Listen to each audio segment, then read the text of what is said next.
the Himalayas! Et oui, nous sommes en hiver, c'est la saison Du Père Noël!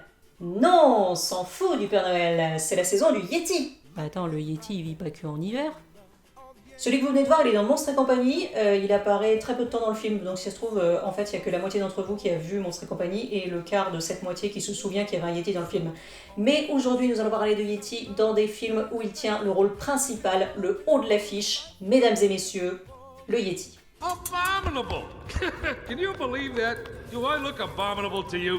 Hey, why can't they call me the adorable snowman or the agreeable snowman for crying out loud? Une mode assez étonnante du Yeti dans le film d'animation américain a été à l'origine de la création successive de ces trois animés dans les années 2018-2019 par trois studios différents. Le premier de ces films, Smallfoot, adopte le point de vue du Yeti. Le film ne s'appelle pas Bigfoot, du nom du Yeti en anglais, mais Smallfoot, ce qui désigne du coup non pas les Yetis pour les humains, mais les humains pour les Yetis. Jeu de mots qui n'est pas du tout rendu par le titre français de Yeti et compagnie que je n'emploierai d'ailleurs plus.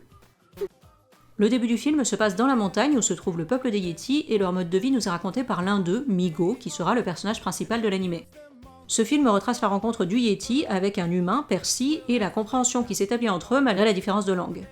Le spectateur lui-même passe d'un camp à l'autre, tantôt comprenant ce que dit Migo mais n'entendant de ce que dit Percy que des couinements aigus,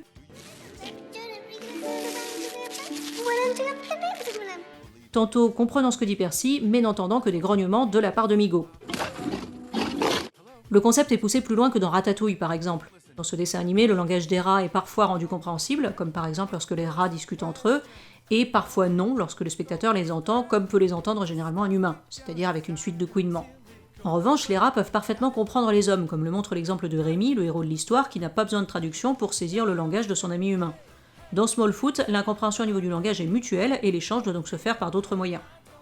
C'est une simple curiosité qui pousse Migo et quelques-uns de ses pairs à aller à la rencontre des humains, et inversement, Percy a accepté de rencontrer les Yetis.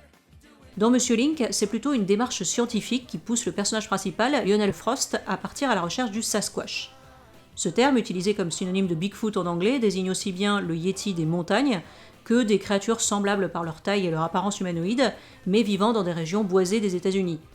C'est en quête d'un être de cette deuxième catégorie que part Lionel Frost, un aventurier et gentleman anglais attiré par toutes les créatures de légende, telles que le monstre du Loch Ness, et cherchant à tout prix une preuve de leur existence. L'originalité de cette quête se trouve dans son point de départ, c'est le Sasquatch lui-même qui écrit à Frost pour lui indiquer l'endroit où il se trouve, car il a lu beaucoup de récits concernant l'aventurier et souhaite obtenir son aide. Comme vous l'avez compris, la créature est ici représentée comme instruite et il n'y a pas de problème de compréhension entre les deux personnages. Elle semble en fait beaucoup plus proche de l'humain que les Yetis des deux autres films, que ce soit par la taille, elle fait moins de 2,50 m, alors que dans Smallfoot, les Yetis font environ 4 fois la taille d'un humain, par le langage donc, How can you speak? Good question. par le fait qu'elle se tienne droit, le Yeti de Abominable se déplace plutôt comme un gorille avec ses 4 pattes, ou même par l'apparence générale, pas de longue fourrure ni de cornes comme dans Smallfoot. Ce Sasquatch est d'ailleurs décrit par Lionel Frost comme The Missing Link, le chaînon manquant, c'est-à-dire l'étape par laquelle le singe est passé avant de devenir l'homme. C'est pourquoi il va lui donner le nom de Mr. Link. Encore un titre limpide en anglais, Missing Link, mais en français, on peut bien aller se taper la tête contre les murs pour comprendre pourquoi il s'appelle Monsieur Link et pas Monsieur Dupont. Lionel Frost part donc à la recherche du Sasquatch en espérant tout simplement trouver une preuve de son existence, mais se retrouve embarqué dans une quête tout autre. Le Sasquatch est le dernier de son espèce et souhaite rejoindre ceux qu'il considère comme sa famille et qui vivent en Himalaya, les Yetis. Ça y est, on y arrive. Pour l'aventurier, c'est évidemment une aubaine de faire d'une pierre deux coups et de démontrer l'existence de deux peuples légendaires, et il accepte aussitôt. Les Yetis représentés dans Missing Link sont assez proches de ceux de Smallfoot et d'Abominable, tout en gardant une apparence plus humaine.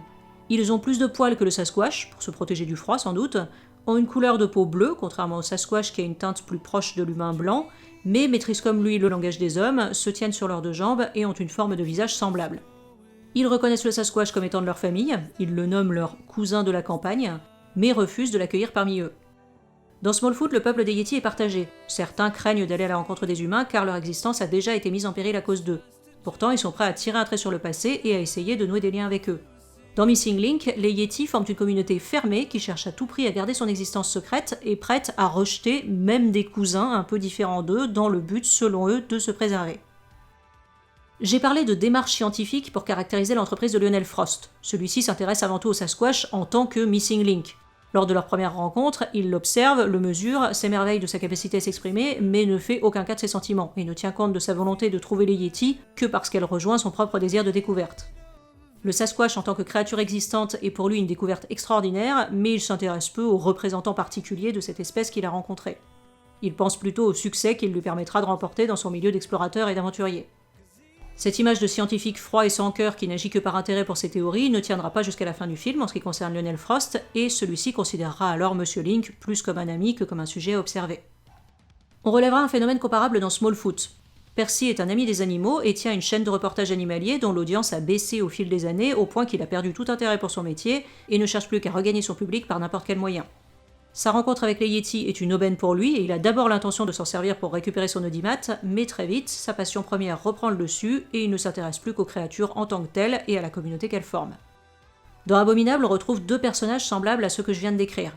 Premièrement, Monsieur Burnish, c'est un ancien explorateur dont la passion des découvertes a laissé la place à l'amertume après qu'il a été tourné en dérision parce qu'il n'a pas su apporter la preuve de l'existence du Yéti, rencontré lors de l'un de ses voyages.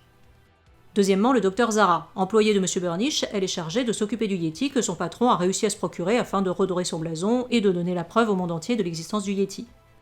Elle semble s'intéresser aux animaux et prend la défense du Yéti alors qu'il a réussi à s'échapper au début du film, promettant de le ramener mais se refusant à lui faire du mal. Les positions s'inversent à la fin alors que M. Burnish préfère laisser repartir le Yéti parmi les siens et ne pas révéler son existence au monde, tandis que le docteur Zara montre son vrai visage de femme cupide et prête à tout pour le ramener, vivant ou mort. Ce dernier exemple est toutefois beaucoup plus centré sur le voyage du Yéti et des humains qui l'accompagnent pour rentrer chez lui que sur la découverte d'un peuple par l'autre ou des échanges entre les deux, comme dans Missing Link et Smallfoot. Cette créature est en fait un enfant Yéti enlevé à ses parents du mont Everest où il vivait. Elle est découverte par un groupe de jeunes humains qui décident de la ramener. Le Yéti, nommé Everest par ses compagnons, ne parle pas de langage humain, contrairement à Monsieur Link, pourtant les tentatives de communication sont peu nombreuses dans le film. Un langage des signes primaires permet aux humains de comprendre que Everest veut rentrer au mont Everest, et 3 cailloux sont utilisés pour représenter le Yéti et ses parents. On se demande d'ailleurs comment Everest parvient à faire le lien entre les deux aussi rapidement qu'il le fait dans le film. L'intérêt est plus porté sur le pouvoir du Yéti, car contrairement aux deux autres films, où les créatures n'avaient aucune capacité particulière, dans celui-ci, les scénaristes ont décidé de donner à cet être légendaire un pouvoir qui lui permet d'agir sur la nature. Bien que ce film soit titré Abominable, l'Abominable Homme des Neiges n'a pas un air plus effrayant que ses comparses des autres films et se rapproche plutôt de la peluche. Abomination. Oh, so cute and fluffy! Il n'intimide d'ailleurs pas longtemps les 3 enfants qui vont l'accompagner. C'est le seul Yéti des 3 films qu'on a vus à se déplacer plutôt sur 4 pattes que sur 2, même si à la fin on voit ses parents marcher sur leurs pattes arrière, et le lien avec l'être humain est bien moins visible chez cet homme des neiges que chez les autres. En fait, ce sont les Yétis qui ressemblent le plus à l'être humain, comme je l'ai dit, par leur attitude, leur langage, etc., qui vont se montrer le plus abominables, entre guillemets. C'est-à-dire que donc ils refusent d'accueillir le Sasquatch, comme je l'ai dit, mais surtout ils vont l'enfermer avec les humains qui l'accompagnent pour qu'il meure et qu'ils ne puissent révéler leur existence et le lieu où ils habitent. Throw them into the inescapable pit of isolation and miserable disappointment. Far beyond all reason in your mind, there's a world mysterious, ever you to find. How phlegmatic. What does it mean? Keep out, we hate you. All we are is curious, something wrong with that. The outside world must never learn the truths of our sacred valley. That is something we cannot allow. Kill you? We are not monsters. There's a life that's full of wonder. It's a wonderful life. There is no place for you among us. La prochaine fois, il y aura une vidéo, je sais pas du tout encore sur quoi je vais la faire, mais il y aura une vidéo, si, au bout d'un moment, je finis par en sortir une. Je vous souhaite de passer de bonnes fêtes de Noël et de fin d'année, et restez bien avec les Yétis que vous connaissez, les autres. Throw them into the inescapable pit of isolation and miserable disappointment. À plus. Pennies don't unturned.